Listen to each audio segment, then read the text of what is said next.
Okay, so I think we're live. Can everyone hear me? Yep. I can hear you. Okay, great. So we are live. Okay, guys, thank you everyone for joining us on the Desi Collective's current session. Our session is called literally, this is what no one told you about publishing. All right. Let's start with the introductions. It's going to be a really fun discussion, super interactive because we have the real deal with us and we're really going to be telling you the tricks of the trade, okay? Let's start with Awais Khan. Awais has been published in many literary journals and publications. He is the brains behind the Writing Institute, which he does a lot of creative writing courses at home and abroad, and especially during the lockdown, he's been doing a lot of certified courses as well. So do check out TWI on Facebook, on Instagram, and get in touch with him. Also, his first book, In the Company of Strangers, was published by Simon and Schuster. Is that how you pronounce it, Awais? Yes, absolutely. Schuster, because I was like Schuster or Schuster. Okay, Right. Schuster. All right, then we've got Taiba Abbas. Taiba, you are the founder of a publishing company, Ala Books and Authors. Is that how you pronounce Ala? Yes, it's Ala. Ala. Yes. Okay, great. Yeah, so that's a lucky She's spin in two okay, languages. all right. Lovely. Taiba Abbas is the co-author of The Night in Her Hair. She's been teaching for almost a decade now in Lahore and Islamabad, and her first novel is coming out next year, inshallah. Then we have my very dear friend Meher Hussain. Meher's a British Pakistani journalist. She's been writing for a number of years for local and foreign publications on politics, social commentary, social issues. Her first book came out this summer, Pakistan, A Fashionable History, and she's also an entrepreneur. Her startup is called Zuka, and incidentally, just like Taiba, she also has her own publishing company that she launched this summer. It's called Zuka Books. So guys, we're talking to the real deal over here, and once again, you're going to know the tricks of the trade because there's a lot of talent in Pakistan, and I feel like especially given the lockdown, a lot of people want to write, express themselves, and have their work published. So let's get down to it. Guys, let's ask a very typical question. I'll open the floor. Whoever wants to answer first. What is wrong with the local publishing situation in Pakistan? What's the issue here? Are there too few options? Where are we going wrong?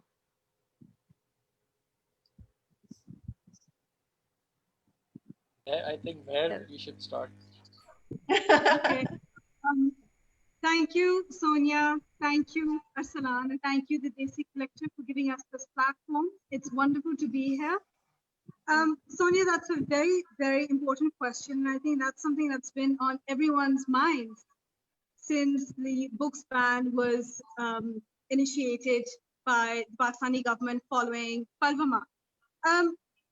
You know, it's sad to see the industry, the publishing industry, in its current state, given that Pakistan once had a thriving literary scene in Lahore, as you are the curator of From Lahore with Love, a visual documentation of the city. You know about the Park Tea House and how a lot of writers and intellectuals used to visit there. So Lahore is a literary hub, but over the years, for various political, social reasons, that element, that culture of literature, the publishing industry has seen a steady decline. Now, you asked what's wrong with it right now. In my own experience, what I discovered was that one, there's a huge problem of exploitation of writers.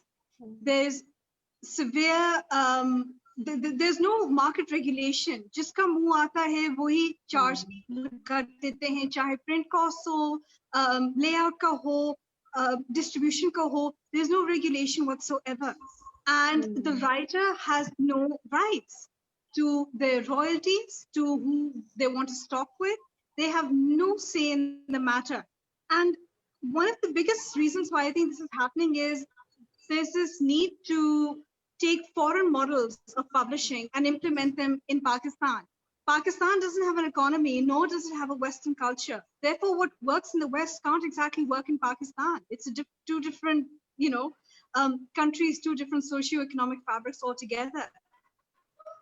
And so I think that what we really have is a publishing industry that never really took root or was allowed to grow or flourish. And it's not even an industry right now. I just call it, an exploitation market. That's what it is. There are many, many things that are wrong with it. Tayyiba, perhaps you'd like to share your insight? Yeah, Meher, I completely agree with you. And speaking from my own experience, you see, setting up ALA, taking this step, I think it's something anyone can do and something everyone should do, and especially people who are interested in getting published in Pakistan. Because, and again, speaking from my own experience, if you sit back and just keep complaining about a situation, about a certain problem, it's not going to lead to anything, So, and it's something we all do. It's something we are all, I would say, guilty of. But a blame game won't get you anywhere, you see? If anything, it just shows you, us, everyone to be complicit in the problem, you see? Now, as you rightly put it, the Pakistani publishing industry is a mess, right? And that's still putting it kindly. I mean, it's non-existent, right? And it's been like that for many years. And we didn't do anything about it, right? Again, we just sat back, we were complaining, we were unhappy, we were despondent. Another reason is we've been a little too comfortable with the status quo.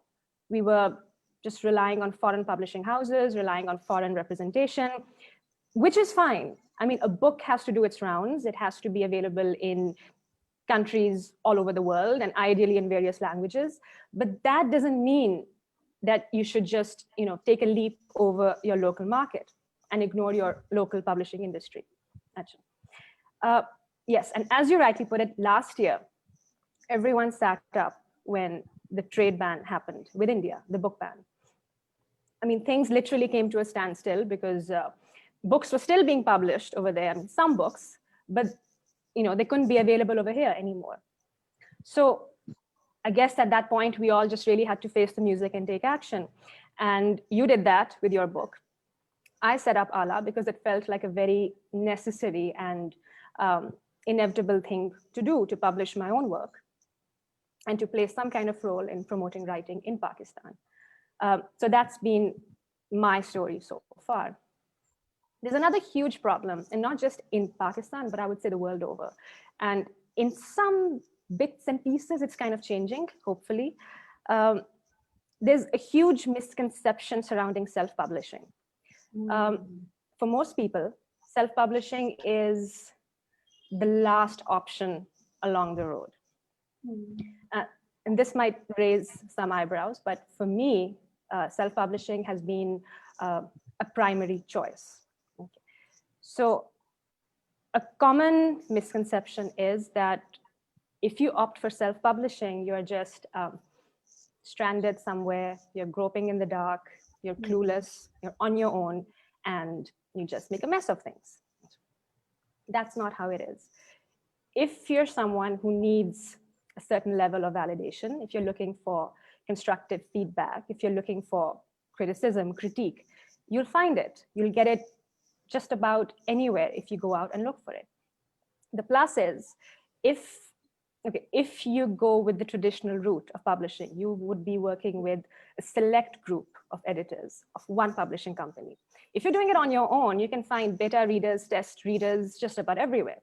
Not family and friends, I don't recommend that, but colleagues, teachers, editors, I mean, So you could just keep handing out your manuscript to dozens and dozens of people. So that is taken care of. Again, if that's something you want. If you feel you can handle that process on your own, there's nothing like it. You don't have to invite intimidation in your life for no reason.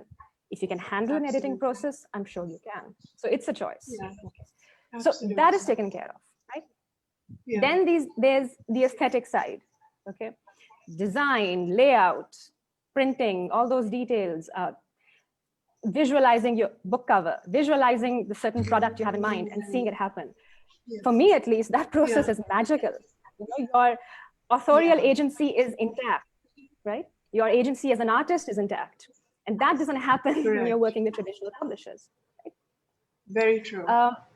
And then we are very blessed to be living in a day and age where the internet does most of our work for us.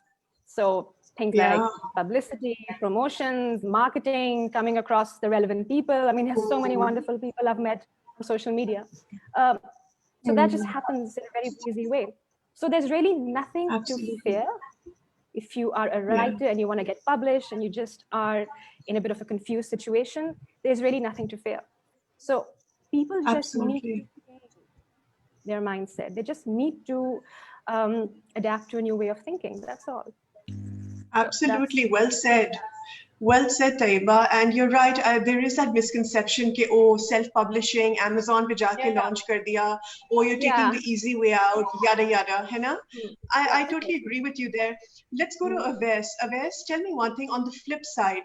Having such a fantastic publishing house publish your first ever novel, does it make things easier for a new author vis-a-vis marketing and advertising your book and kind of like putting your foot in the door vis-a-vis book talks internationally?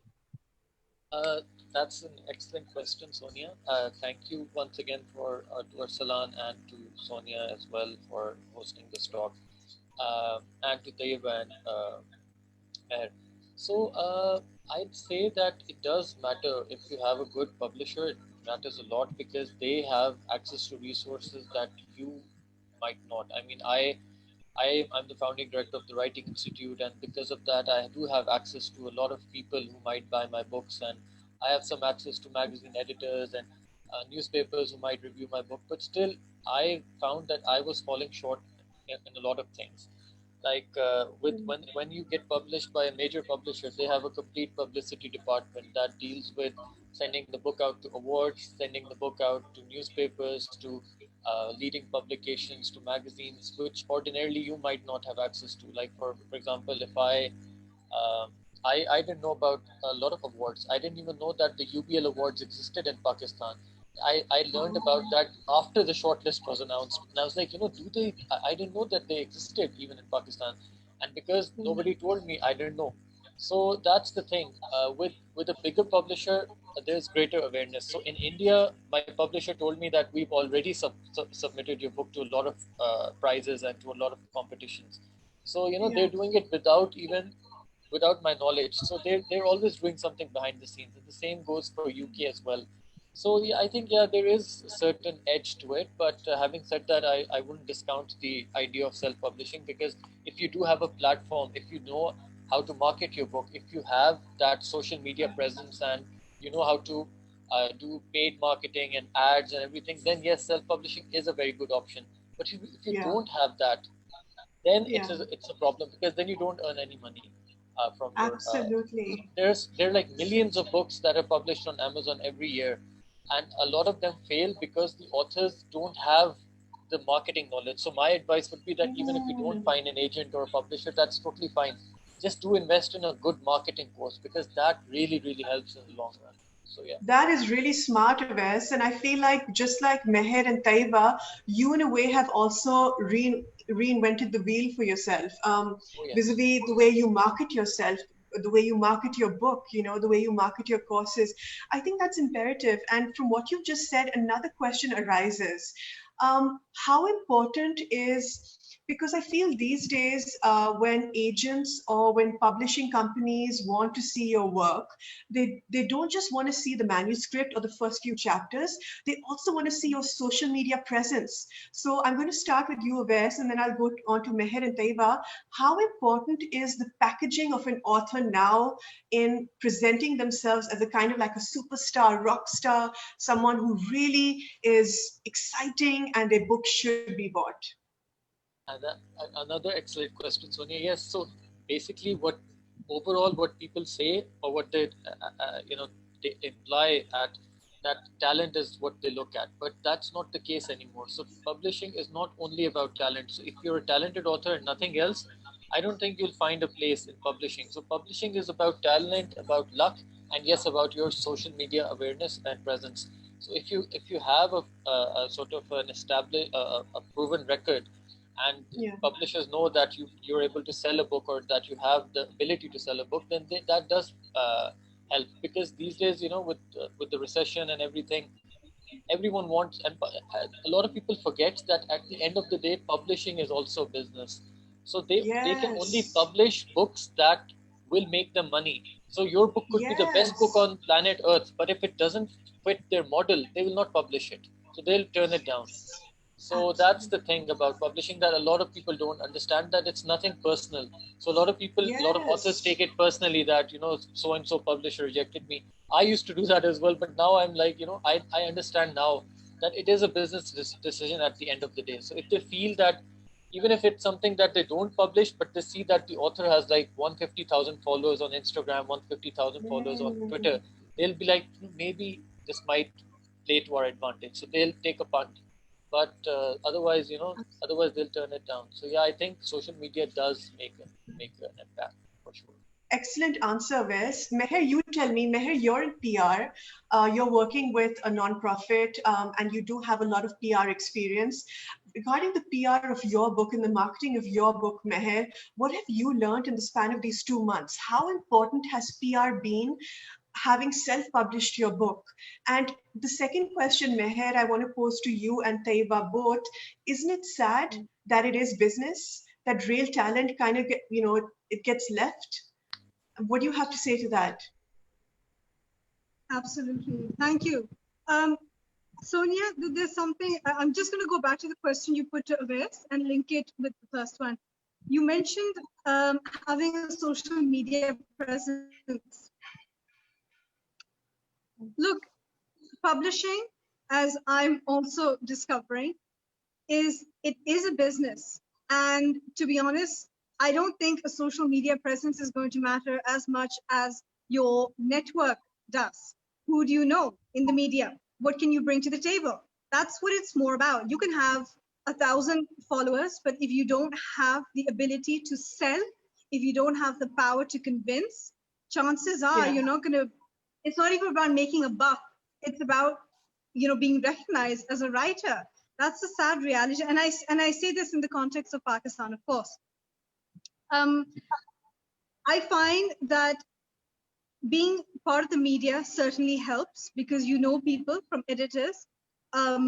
You have the contacts, you know how to pitch, I don't think my book would have done well at all had it not been for your PR magic, for example, the way that you wrote your pitches, the way that you helped us reach out, put us and said, ki is tarah karke likho, media package bana ke bhejo. I didn't know any of it. And these things matter a great deal, knowing me, I would have put a smiley face in some of my emails. It's just one of the and you're not supposed to do that. You're not supposed to do any of that. But yes, I think PR certainly helps. However, increasingly, I've begun to see the distinction between having quality over quantity. It's not a matter of having 1,000 followers for me. It's a matter of who's seeing my book, who's engaging with my book, who's bought it, and who's saying what. These things matter far more to me. And I know that this is a slightly off the beaten track road for PR in Pakistan, but I genuinely feel that this is the way forward. And I'm sorry, I've forgotten your second question. What was it? The one posted there by myself? Yeah, that the fact that it is a business at the end of the day, the publishing industry, and that good art, good work does kind of get left in the lurch. Absolutely, absolutely. But here I'd like to say again, when we say business, we're thinking Penguin India, Penguin, HarperCollins. We're thinking business along those lines. That's not the case. So, for example, I'm very proud to say that I self-published my first book, which is co-authored with Saad Sarfraz Sheikh, a mutual friend and a colleague. One of the things that I was very cautious about was that our country is going through an economic crisis because of Corona. And each one of us, it doesn't matter where you are economically speaking, each one of us is struggling right now to manage finances. So I knew that whatever strategy I had to adopt in making sure that Zuka Books would do all right, we had to be very careful in terms of the amount of money we were putting into this book. And mind you, this is an extraordinary book because it's a coffee table book, and it's history, and it's got text, and it's got images, and it's got archives, it's got everything in it. Therefore, our print cost is exponentially high. So it was a bit of a risk. And looking back now, I think at that time, circumstances were such we didn't have a choice. We had to jump off the cliff and really hope that we weren't going to crash when we weren't going to die when we crashed into the water underneath. And it was a long swim up, but I'm pleased to say that we did manage to not just get our money back, but I was also able to pay Saad and myself, a decent royalty. So yes, Yeah. it is a business, but I would tell anyone who wants to get into publishing and any publishers who want to take on authors, please have a very, very careful strategy in place. Don't expect कि आप overnight लाखों रुपए बना लोगे या महीने में लाखों रुपए बन जाएंगे. It doesn't work that way. Slow and steady does win the race. Have a solid strategy. Have a good marketing plan. And of course, have your PR done. It makes a huge difference. Absolutely. Slow and steady. You're right, Meher. That's a really good point. Taiba, what do you think? Well, I might not have a very practical take on this, but you guys are right. It has been, and it continues to be a business, and a very ruthless business. And that is the major root behind the current problem vis-a-vis the publishing industry over here. You see, if it all boils down to tapping into the right contacts or the right network, a lot of people are going to be left out. You see, I mean, if that becomes a requirement, you have to move through this avenue, through this route, or you have to move around with a certain group of people, and you have to, again, seek validation from them, or your work has to receive nods from certain people. That's just defeating the purpose of literature. And that just leads to a clique, you see? And that environment can be very toxic for people who do not want to opt for that, you see? So there shouldn't be any rules as such. PR, publicity and all, these things are very fluid. And I think with a little bit of, I would say, basic sense, you can kind of, find your way around and get in touch with the relevant people. And again, I think a story or a book has its own destiny. So if it's there, if it's been published, if it exists, if it reaches its readers, it's going to find its way wherever it has to be. So you could have the best publicists in the world. You could be, and I don't want to take any names, but there have been instances of authors of books published by the biggest names around, and their works kind of sank without a trace. So if you're just looking for fame, success, for wonderful interviews and profiles in the flashiest magazines, that's another topic altogether, you see? So do you want to be a writer for the sake of being a writer? Do you want your book to be read, or do you just want to be a celebrity? So you have to make a certain choice.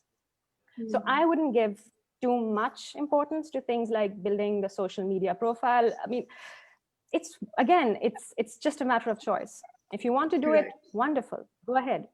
But it shouldn't be like, if this doesn't interest me, and if I'm not doing enough of this, this is gonna go against me. That'll just distract you from your work, you see. So there are too many things in play.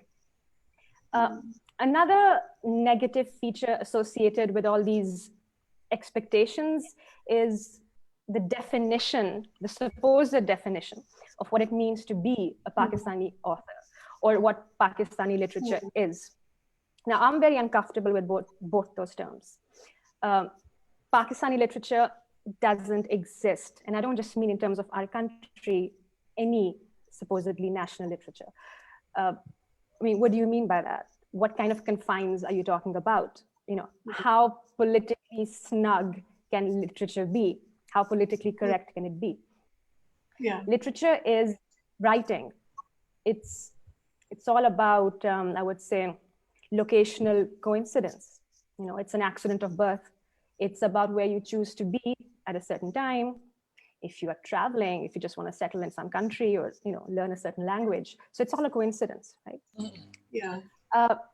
And the whole idea behind this platform that I've set up is to encourage new, unpublished writers from Pakistan. I don't mean Pakistani writers, but writers living in Pakistan, to just come forward and, shrug those constraints off, to just get rid of various kinds of pigeonholing.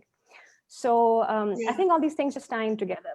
Expectations, what kind of image you need to project, the kind of people you need to be associated with, the kind of writing you should be writing, So I think it's all connected, and it's time to just break away from hierarchical conceptions of what's accepted and what's the thing or the done thing, because otherwise it's just going to be a repetition of one toxic thing after another, Absolutely. So, and I'm really glad vis-a-vis South Asian fiction, we've kind of, well, not really, but we have by and large broken out of the whole mangoes and motias and monsoon. There's nothing wrong with mangoes, no.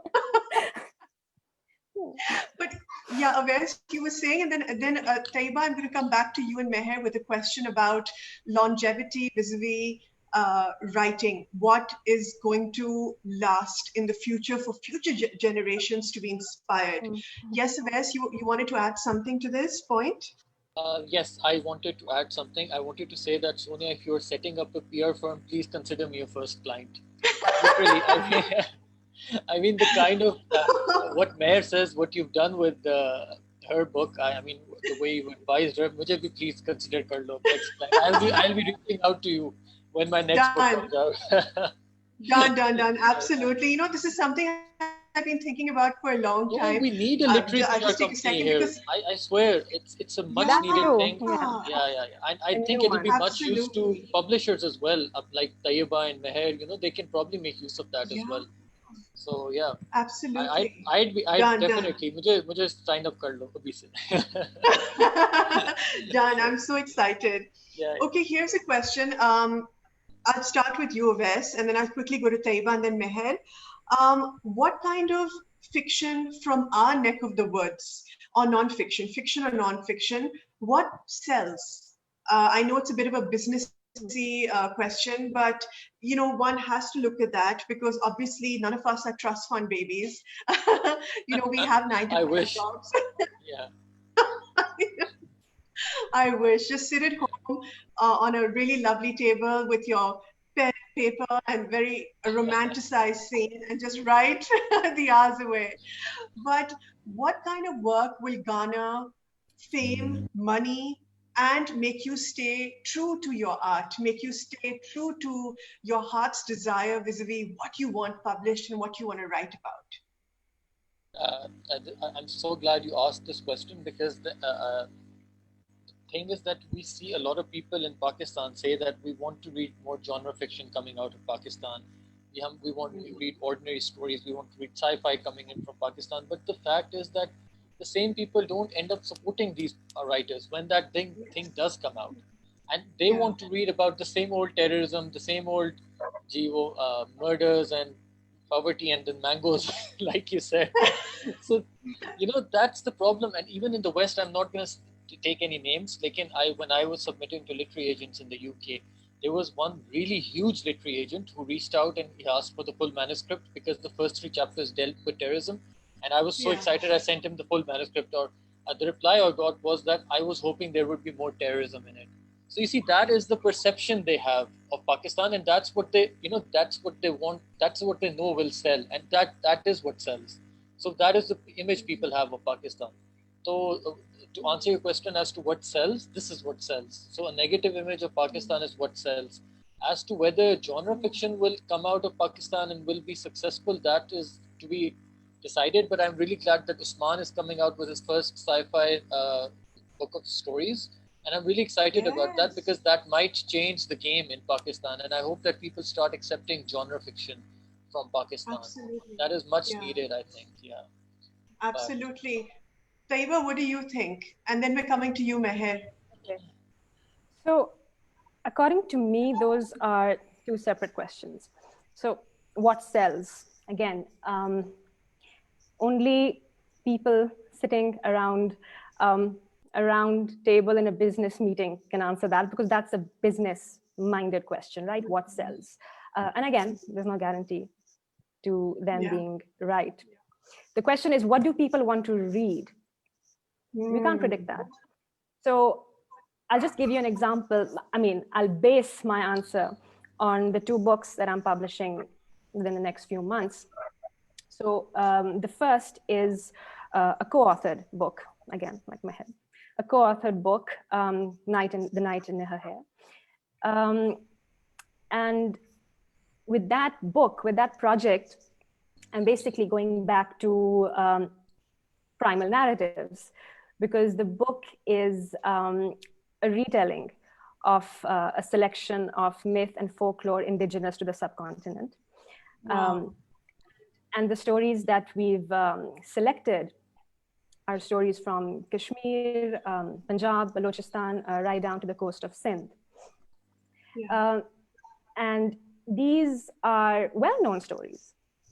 They are practically catchphrases of Sufi literature. And they are stories that have gained representative value in Sufi literature, and they are very much part of our music, of our pop culture, of Coke Studio. I mean, they're everywhere. But do we really remember them? Do we really know about them? That's the question. And that's what propelled me and my co-author to work on this project. And the thing about these stories, I would say the most pulling element is their relevance. And it's a relevance that simply does not die out. Yes, they are stories of love and passion and mysticism, but more than that, they are social and cultural archives of a reality that is very much a part of our reality. They are stories of resistance. They are stories of, they are narratives of unsilencing. And they are stories of men and women more so, who led lives of incredible courage and defiance against systems and norms that were out to break them. So I'm guessing that's something people would want to read today, because that is happening all around us, you see? The other book is a collection of short stories by Nawa Rizvi. It's called Red Drapes and Other Stories. And each story is set within Lahore. And like, if you were to ask me what's different about her outlook or her perspective, is she visits and revisits and interrogates various facets of the city through a very internalized lens. And I don't think that's been happening in our literature, in our writing in recent times, because I think writers over here have been writing across an impersonal gap. Like, we are writing about ourselves through the eyes of an outsider. Perhaps, because, I mean, maybe that could be because we are keeping a certain audience in mind. And we want to maybe just appeal to that audience. And again, it's those confines, it's the pigeonholing. This is what Pakistani literature is. It's post 9/11. It's, you know, what Muslims are all about, or just Pakistanis. Terrorism has to be everywhere. I'm not trying to say these things are not important. They have to be written about. They must be written about. But is that all we have to offer? I don't think so. So in this book, Red Drapes and Other Stories, assuming that's what people would want to read, it's a Lahore we all know. It's a Lahore we're all familiar with. But you'll find a rural Lahore, an urban Lahore, a communal Lahore, a Lahore of the outsider, of the individual, of the outcast. And I suppose you'll come across layers and nuances that one completely takes for granted, because we are just so used to an outer image, which has been imposed on us. and which we've Absolutely. comfortably internalized. So I think we need to, again, put an end to what sells or what we assume is going to sell, because that's just catering to a very political narrative. That's not literature, you see? Because if one is just writing with that tight grid in mind, one cannot go beyond this boundary. One cannot dabble with this because no, this is not instinctive to us, so this is not something we connect with. We need to get rid of those assumptions, and just start from a very, very internalized place, because ultimately stories are universal, they are global, and it's all, things like culture and language and whatnot, they're all incidental, so they should not be signifiers of what you're doing. Leave it to readers, place you wherever they want, but don't force them to place you in a certain pre-existing category. Taiba, thank you for that. That's a very eye-opening comment. You're absolutely right. I think over here we do have this internalized drive, subconscious drive, really, to write from the eyes of the other. That's so profound, and I really appreciate you saying that. Meher, what's your take about this regarding the rather simplistic question about what sells and what has longevity vis-a-vis fiction or non-fiction in Pakistan or globally? Yes, there are several dimensions to this. Number one, in terms of what sells, it goes down to defining what a Pakistani culture is all about. And there is no definitive answer to that. It's such a mosaic. It's a tainted mosaic because of all that the country's gone through. I mean, our generation, 9/11, for example, happened when I was 17. Today I'm 36. That's almost 20 years of, trying to shrug off a certain narrative and very little room to define our own. In terms of what sells, well, let's think about it. What's our entertainment in Pakistan right now? Television पे क्या है? Dramas में क्या आता है? शादी, औरत, ये चीजें हैं. Pakistan is a very young population, and it's very vibrant, keen they are in terms of expressing themselves and they're very opinionated. And I feel that this is a generation that will finally take control of the narrative, because they want to be free of all that bound us. Therefore, in terms of what will sell and what will be produced in the form of the written word, I think it's an open road. I think it's an open road out there. The fact that the industry is being revived, and I by no means am I blowing my own trumpet or anything at all. By revival, I'm actually talking about literally looking around the devastation and thinking, ab isme guzara karna hai. Isi mein se, isi khak mein se kuch banana hai, and we have nothing. We don't have the tools, we don't have the infrastructure, there's nothing. But I think we need to be very positive. The youth has a lot to offer. Our generation, sure, we may have blossomed at a much later stage, but we have a lot to offer as well.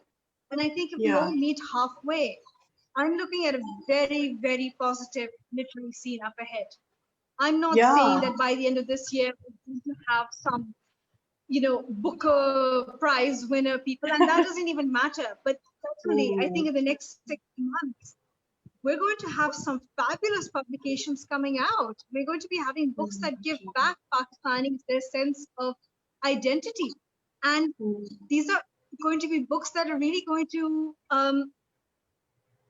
give Pakistani opinions and a written form of validity. Where is our art? Where is our written word when it comes to societal issues? It's not there. I don't very limited form. So definitely, I'm very positive about the book industry. Absolutely. Meher, wanted to ask you, since you've just recently been through this entire situation vis-a-vis getting a publisher, losing a publisher, the politics of it all, and just really being driven against all odds, what is your definition of a good deal for a new author? What's a good deal? What does it entail? I think a good deal is someone who lets you have a say in the process of how your book is being formed. Too often, and I'm talking about the traditional mode of publishing, you hand in your manuscript and you are handed back something in an edited form or in a layout form, and you are expected, you are expected to be very grateful. And I find that offending. I find that so revolting because I just feel this is my work. I am making money for you, and you're Yeah. expecting me to be grateful. I don't think so. I don't think so. I mean, recently, a young girl, a young fresh grad, came to me, and she had a graphic novel, Wow. and she sent a few pages in. I read the few pages. Now, this is what I mean when I say I'm positive. And she's what, a 21, 22-year-old, and I'm like halfway through my life. But when I read her work, I felt like she was telling my story. She doesn't know me. Wow. She's not. We've never even met. But when I read her work about a woman, who she is, her marriage, her children, what happens to her, I thought, ye meri kahani. And when I rang her up to talk to her about it, I said, how did you come up with this story? And she said, well, ye to har aurat ki kahani hai. And I thought, my goodness, this is incredible. So I said, what is it that you want to do? And immediately she was telling me, this is how I want you to be framed. This is what I would like. And I was very honest with her. I said, look, this is what you want. I'm going to do my homework. I'm going to see what I can offer you. And let's meet halfway. Now, again, not blowing my own trumpet, but I was very conscious not to treat this young budding writer the way that I've been treated, as in with a, thank you, we'll call you, tuck, and then, 6 months down the line, you vanish. I think awful. A good deal doesn't necessarily have to have like lakh rupe ka advance. A good deal in my books is somebody who sees you in your entirety as an artist, as a writer, as a human being, and treats you as such, and lets you have a say in the creative process. Absolutely. Avais, what do you think? What's your take about a good deal for a new author? I think I totally agree with Meher that it's the things we hear in the news, like in the bookseller and the UKG, this debut author got a 6-figure deal, this one got a 7-figure deal in pounds. Those are very rare. They don't happen all the time. It's like one in a million. It's like a needle in a haystack, basically. So mostly it's all about, like Meher says, we go through so many rejections all the time. Rejections from agents, and then once you do find an agent, then the rejection from publishers start. So this is what I feel, that this is what a good deal is, when someone believes in you, and if they believe in you and if they do their best, then there is no reason why you can't make money out of it. I mean, if two people come together and they invest all their time and their effort in it and they believe in it, then I'm sure a lot of people will also see that this is something that is worth investing in, and they'll buy the product and read it. And that's how so many word of mouth bestsellers come into existence. A lot of them are published by independent publishers. So what Meher says is absolutely right, and this is how people should be treated, like humans. Because writers have it the worst, I think.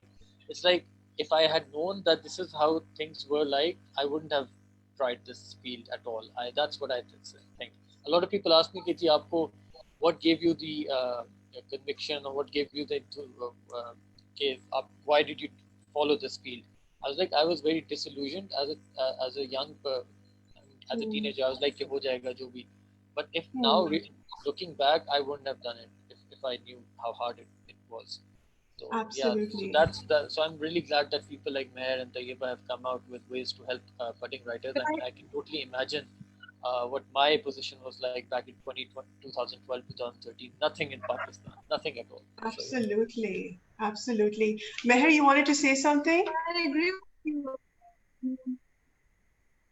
Yes, absolutely. I was going to say, Wes, I completely agree with you. Had I known how difficult the book publishing process would have gone through with it, I honestly can say I don't even know if I would have gone through with it at all. Had I known what I was going through. Exactly. Yeah. Meher, that is not encouraging for people. Okay, guys, It was a unique situation. Uh, Yeah. Sorry, we're Sonia. going to ask just two very quick questions and then we're going to wrap up. Number one, and I want to do a bit of a rapid fire format. Meher, since you're on my main screen, what are the top 3 things which are imperative for a book cover for a new author? And yes, people judge books by the book cover. So 3, Meher, go. A catchy title, a beautiful image, and a quote by someone. Yes, okay. Taiba, go. A good title, a good color scheme, and it should definitely reflect the content. Yes, excellent point. You're right, because kabhi cover itna khoobsurat aur andar it's like kuch aur. And there's no connection, there's no correlation. Yes, exactly. It doesn't make sense at all. Aves, the best book cover for a new author, top 3 things in your mind. Go for it. a quote by Stephen King and J.K. Rowling, I guess. Wow. But apart from that, gold foil, I think gold foil is like I have totally fallen in love with gold foil. What's gold foil? It's like wo jo glittery gold cover, those embossed Yes. things. So I just grab the Yeah, book yeah. regardless. I'm like, अच्छी है नहीं है ये उठा लो. So it's kind of like that. So It's shiny. yeah, exactly. So and finally, I think it should reflect the content. So basically, relevant to the content. So, yeah. Okay, in one sentence, Aves, let's start with you and then go down the line over here. Aves, what is in one sentence, your future prediction about the contemporary Pakistani literature scene? I think we're in for a surprise and good times ahead. Taiba? Taiba? I think Tayyiba's frozen. No. Ah, there she is. I think She's thinking. Yeah, I think it'll be. Can you see me now? I can see you. Yeah, go for Yeah. it. So I think it'll be supremely exciting and it'll shock people in a good way. I love that. Meher? Absolutely fabulous. Absolutely Like fabulous. all I of love us. that. Fabulous. Okay, how can we find all of you on social media? Please give us your Instagram or Facebook or Twitter handles so we can follow you. Meher?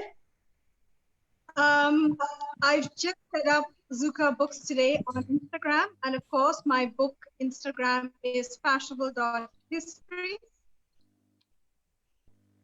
Okay, great. Taiba?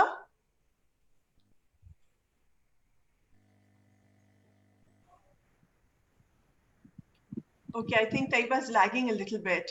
Aves, could you tell us how we can find you on social media? It's very simple. I'm Abais Khan author on Instagram, Facebook, and on Well, you can follow Twitter as all well. our updates. You can follow.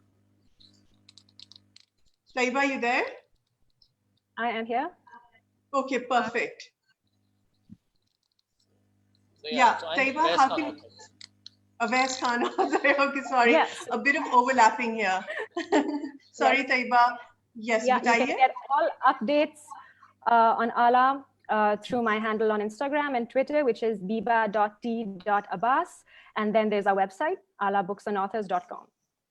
Okay, great. Thank you guys so much for taking out this hour for the Desi Collective. I think we had a great discussion and I think a lot of people will be watching this after it's up, I hope. Anyway, take care and good luck in your publishing and writing journeys. And inshallah, with people like you at the new helm of affairs of publishing and writing in Pakistan, I think exciting things are coming our way. Thank you so much for also supporting new and upcoming talent. Thank all 3 of you. Take care. Thank Khudafis. you. Thank Bye. you. Hafiz.